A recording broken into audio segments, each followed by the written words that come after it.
সম্মানিত দর্শক এবং শ্রোতাবৃন্দ, আমি ডক্টর আবুল কাশেম মোহাম্মদ মাহবুবুল্লাহ যশোরী বাংলাদেশি সেবা পার্টির পক্ষ থেকে আপনাদের সকলকে জানাই আসসালামু আলাইকুম রহমতুল্লাহ।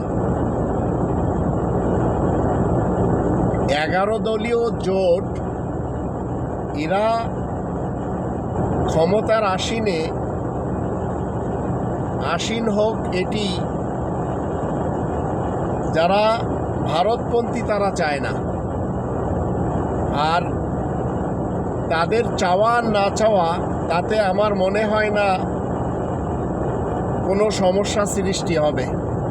তবে আমাদের দেশের ভিতরে যারা ডিপ স্টেটের সাথে, ভোট ইঞ্জিনিয়ারিংয়ের সাথে সম্পর্ক করে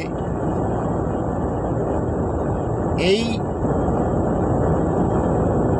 11 দলীয় জোটকে ক্ষমতায় আসতে দেয়নি বা দিবে না, এর কারণ একটি যে এরা কখনো ভারতের গোলামি করবে না। আর ভারতের গোলামদের কাছে এদেশে মিডিয়া রয়েছে, পত্রপত্রিকা রয়েছে, সাংবাদিক রয়েছে, যার ফলে জনগণ তাদেরটা পড়ে, তাদেরটা শোনে আর তাদেরটা খায়। তাই আসুন আমরা অন্তত রব্বানি তন্ত্রের দিকে ফেরত যাই, যারা এদেশের মানুষকে সত্যিকার অর্থে নিজ পায়ে দাঁড় করিয়ে রাজার মতো বাঁচার রাস্তা করে দিবে ইনশাআল্লাহ।